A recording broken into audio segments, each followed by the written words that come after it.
30 जनवरी वो तारीख है जब ये पता लगेगा कि कितने विपक्षी दल एक साथ में हैं, यानी विपक्षी एकता की क्या स्थिति है। अब ये क्यों कहा जा रहा है, विपक्षी दलों की क्या राजनीति है, कौन किसके साथ दिखाई देता है, कौन किससे दूरी बनाए रखना चाहता है, किसकी क्या मजबूरियां हैं, ये सारी चीज़ें समझने जैसी हैं। साल 2024 में होने वाले लोकसभा चुनाव के लिए कांग्रेस को विपक्षी दलों का कितना समर्थन हासिल हुआ है, इसका पता आने वाली 30 जनवरी को चल जाएगा।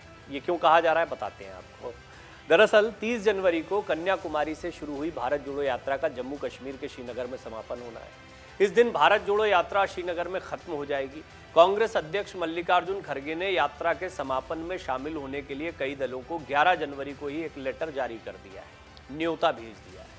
अब ये न्योता भेजना अपने आप में बताता है कि कांग्रेस अपने समान किन दलों को मान रही है या समान विचारधारा का मान रही है, किन दलों को वो साथ में लाने को लेकर गंभीर है। देखिए, न्योता वैसा नहीं है जैसा कई बीजेपी नेताओं को भी भेज दिया गया। एक अपील की जा रही थी कि सभी को शामिल होना चाहिए, इस यात्रा का मकसद राजनीतिक नहीं है और राजनीति से ऊपर उठकर वो तो मोहन भागवत को भी निमंत्रण भेजा गया या निमंत्रित किया गया, नितिन गडकरी को भी बुला दिया गया बयानों में कि उनको भी शामिल होना चाहिए। डॉक्टर दिनेश शर्मा जो उत्तर प्रदेश के पूर्व उप मुख्यमंत्री हैं, उनको भी हाल में इन्विटेशन दे दिया गया था, हालांकि प्रोफेसर के तौर पर दिया गया था। बहरहाल इन सारी चीज़ों से ये बात बहुत स्पष्ट है कि कांग्रेस ने रणनीति के तहत इन लोगों को ये समझ लीजिए कि एक राजनीतिक मुद्दा बनाने के लिए, चर्चा के लिहाज से ये निमंत्रण दिए थे। लेकिन अब जो निमंत्रण दिए गए ये ज़्यादा महत्व के हैं। दरअसल जो चिट्ठी लिखी गई है उसमें कांग्रेस के राज्यसभा सांसद जयराम रमेश ने उसको ट्वीट भी किया है और हम आपको इस रिपोर्ट में बताएंगे कि खड़गे ने वो कौन से 21 दलों के अध्यक्षों को पत्र लिखा है जिनसे उनको उम्मीदें हैं। 21 दल, 30 जनवरी 21 दल, साफ हो जाएगा विपक्षी एकता की तस्वीर क्या है। इन 31 दलों के अध्यक्षों को आमंत्रित किया गया है। कांग्रेस ने श्रीनगर में ही क्यों यात्रा खत्म करने का प्लान बनाया है, बड़ा सवाल है। क्या कांग्रेस अपने इरादों में कामयाब हो पाई है?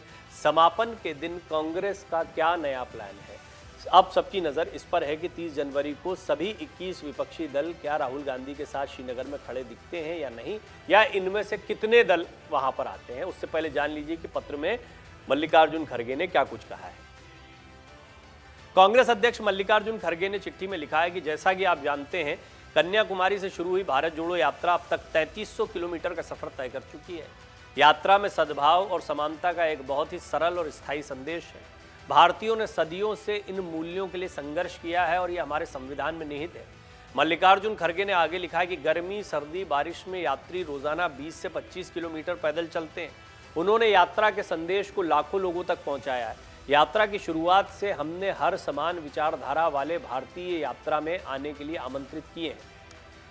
राहुल गांधी के आमंत्रण पर विभिन्न चरणों में कई राजनीतिक दलों के सांसद भी यात्रा में साथ चले। अब मैं आपको 30 जनवरी को श्रीनगर में आयोजित होने वाले भारत जोड़ो यात्रा के समापन समारोह में व्यक्तिगत रूप से शामिल होने के लिए आमंत्रित करता हूं। ये बात मल्लिकार्जुन खड़गे ने कही है 21 दलों के अध्यक्षों से।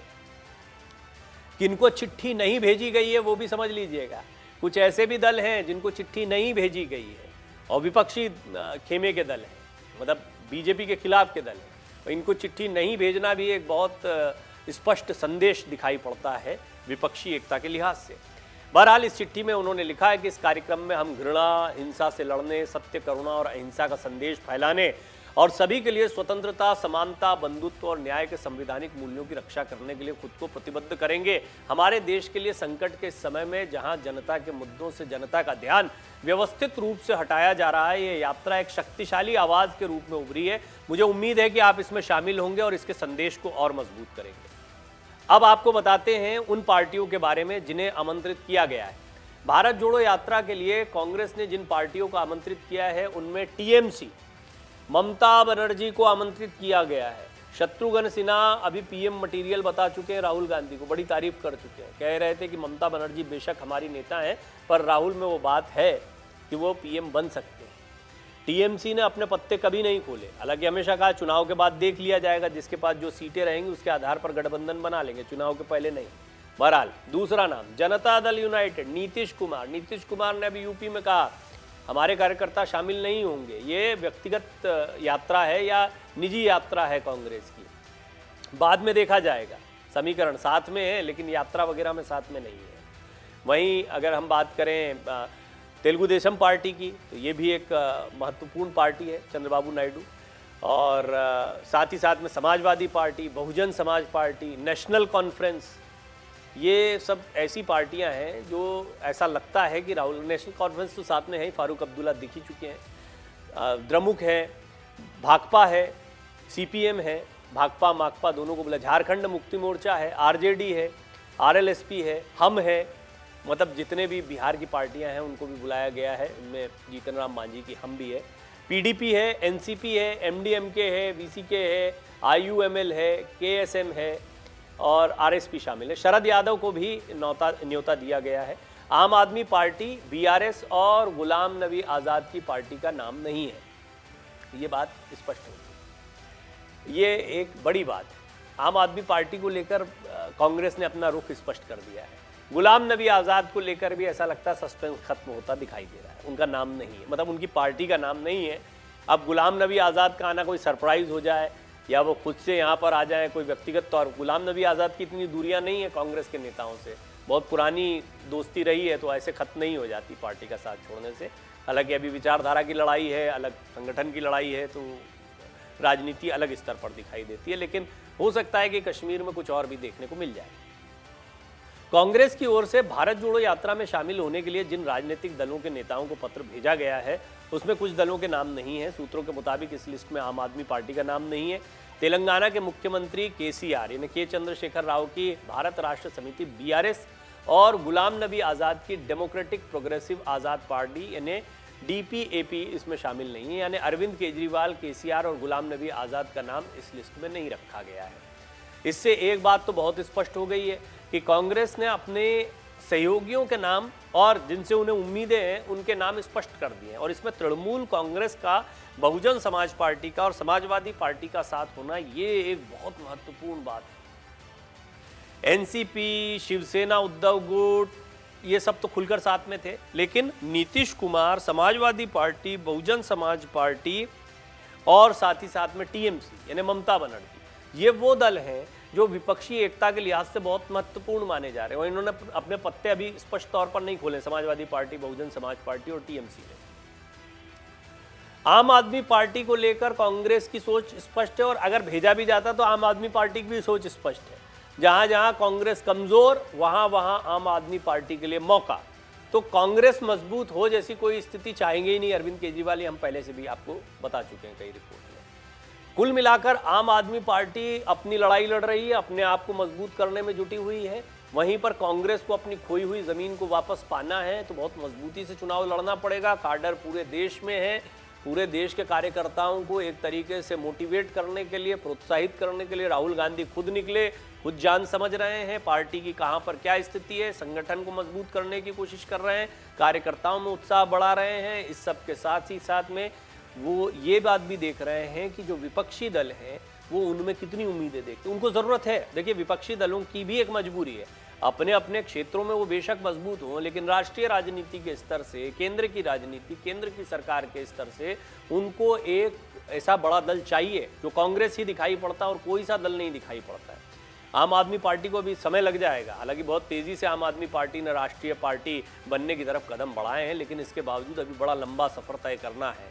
तो इस बीच कई बड़ी बड़ी पार्टियां रहीं, जैसे कि कम्युनिस्ट पार्टी भी है देश में, कभी केरल, पश्चिम बंगाल और कई जगहों पर, बिहार और कई जगहों पर उनकी सीटें आया करती थी, लेकिन धीरे धीरे धीरे धीरे उनकी स्थिति बड़ी कमज़ोर होती चली गई। पश्चिम बंगाल में तो बहुत बुरे हालात हुए, केरल जो है वही एक गड़बचा हुआ है।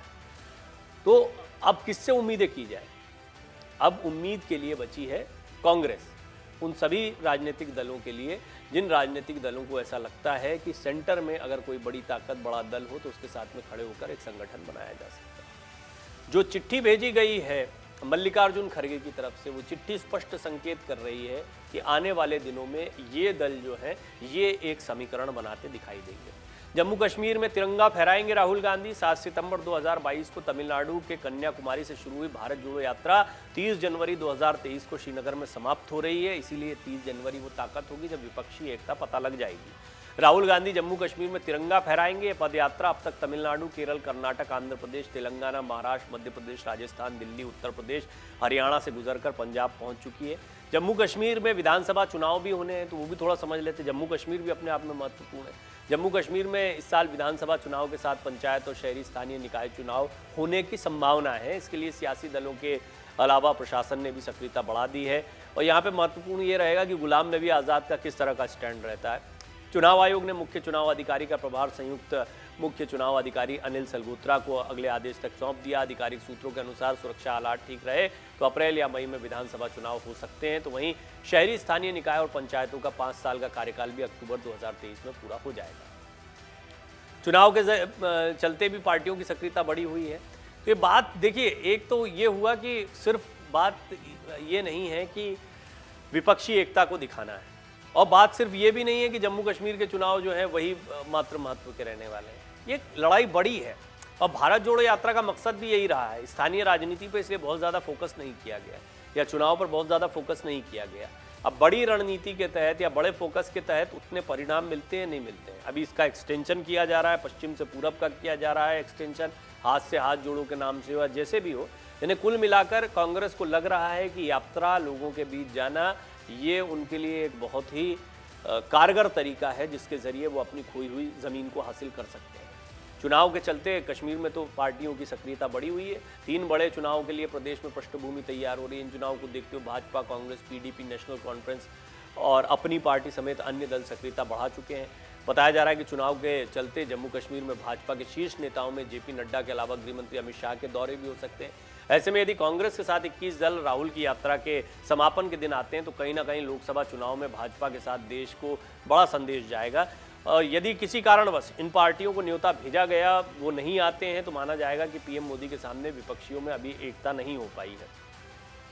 हालांकि अपनी अपनी व्यवस्थाएं हैं, और जब जिन राज्यों में अभी तक राहुल गांधी गए हैं वहाँ पर यही देखा गया है कि या तो कांग्रेस या बीजेपी और अन्य ज़्यादा सहयोगी दल, महाराष्ट्र एक बड़ा उदाहरण था और उत्तर प्रदेश में बहुत छोटा सा हिस्सा था, तो आपने देखा कि महाराष्ट्र और उत्तर प्रदेश दोनों जगह पर चुनाव जो यात्रा है वो विपक्षी दलों की प्रतिक्रियाओं के आधार पर यात्रा को चर्चा मिलती है। लेकिन अब जम्मू कश्मीर में जब समापन होगा तो इसको पूरी तरह से दिखाया जाएगा कि भारत जोड़ो यात्रा में विपक्षी एकता कितनी देखने को मिली। और ये सिर्फ ऐसा राहुल गांधी और कांग्रेस को नहीं दिखाना है, ये विपक्ष को भी दिखाना है। तो विपक्ष के पास भी एक बड़ा मौका होगा।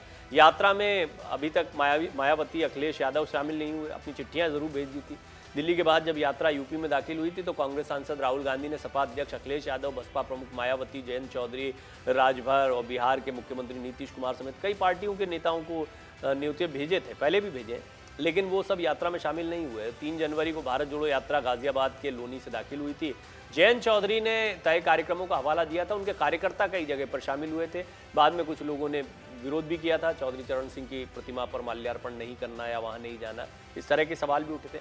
अब बहरहाल इस सब के बीच में सवाल उठता है कि भारत जोड़ो यात्रा के समापन पर क्या एकजुट होगा विपक्ष। ये सवाल इसलिए भी महत्वपूर्ण है क्योंकि बात ये सिर्फ भारत जोड़ो यात्रा की नहीं है, ये कांग्रेस की और विपक्ष की आगामी रणनीति को तय करने वाला भी होगा।